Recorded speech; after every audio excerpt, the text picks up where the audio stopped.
Thank you for joining me on Ask Chuck weekly webcast.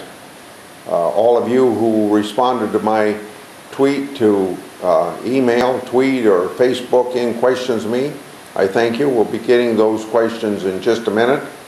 I encourage participation in this process. It's not quite as personal as if you come to my town meetings, which I hold in every county every year since I've been in the United States Senate, and I've been in 32 counties so far this year, and during Easter break I'll be in 24 different counties holding town meetings. In the meantime, I like to answer questions like this, and then remember, if you gave me questions that don't get answered through my webcast, that they will be answered by mail. I'll go now to those questions. The first one comes from Ron at Eldridge.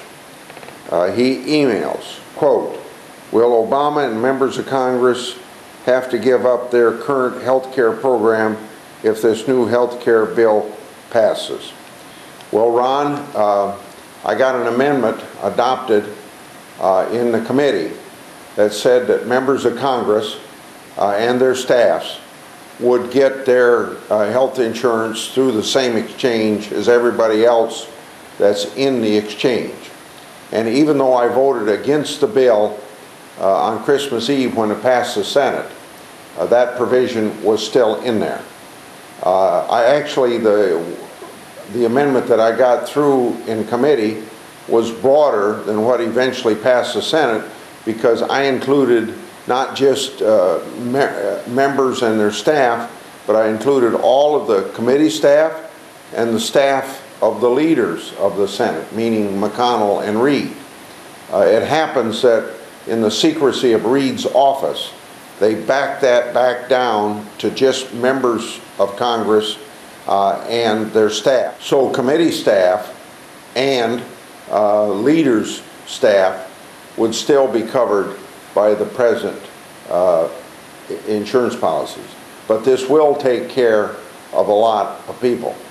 Now, just so you don't think I'm pandering when I answered that question, because it's probably something you would agree with, I want you to know that this is a continuation of decisions I made in 1995, because under 12 major laws passed between 1938 and 1990, Congress exempted itself from a lot of laws. So we had two sets of laws, one for Capitol Hill, one for everybody else.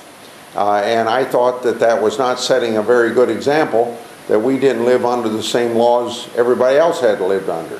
So in 1995, I got the Congressional Accountability Act passed, taking away the exemption that previous Congresses had enacted for themselves not to be covered.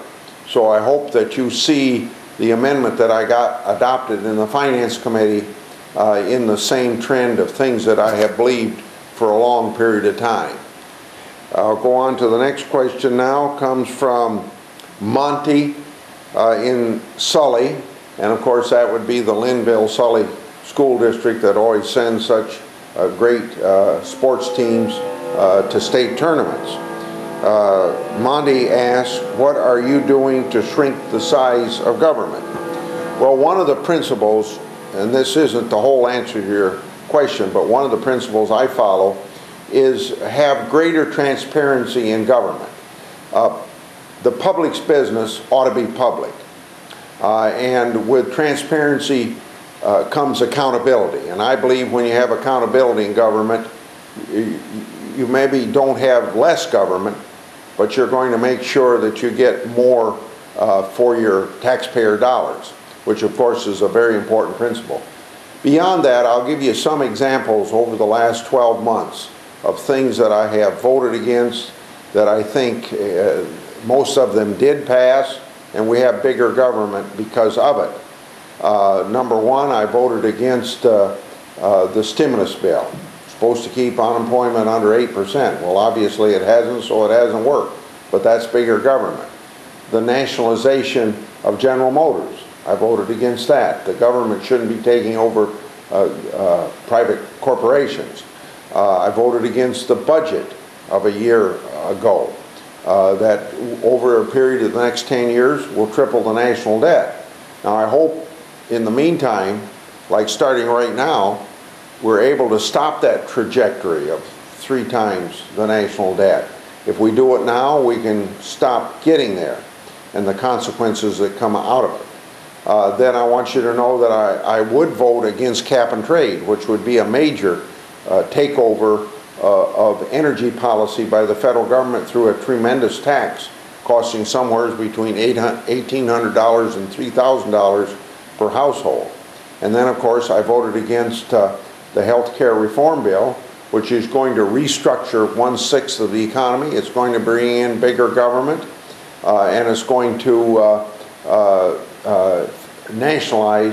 basically nationalize health insurance, even though still a lot of it will be in the private sector. But eventually the Secretary of HHS is going to be making all the decisions. Now I suppose that Monty, you're interested in backing government down. I think we have to wait till the next election to get that done, because when we're outvoted 60-40, those of us that want to slim down government don't have a chance when the 60 people that are in power and a majority in the Senate plus the President want to grow government. They have great faith in government, and I consider Washington an island surrounded by reality. So common sense doesn't rule here. The only industry in this town is government. And you have everybody in this town is in the wagon, and everybody outside this town is pulling that wagon. And we've got to get more people out of the wagon pulling the wagon, and that's the way you reduce government. Those are the 2 questions I'm going to answer. Give you an update on what's going to be up in the Senate this week. We're going to finish the Federal Aviation Administration reauthorization bill and pass a jobs bill that has been passed by the Senate, or by the House Representatives coming over here from the Senate. There's going to be a long debate on both those bills, but I think we'll get those both done this week. I ask you to join me next week in my webcast, email, tweet, or Facebook questions to me, and we will answer them. We will have one more webcast before we go on Easter break, when I have those 24 town meetings in Iowa. Thank you all for listening.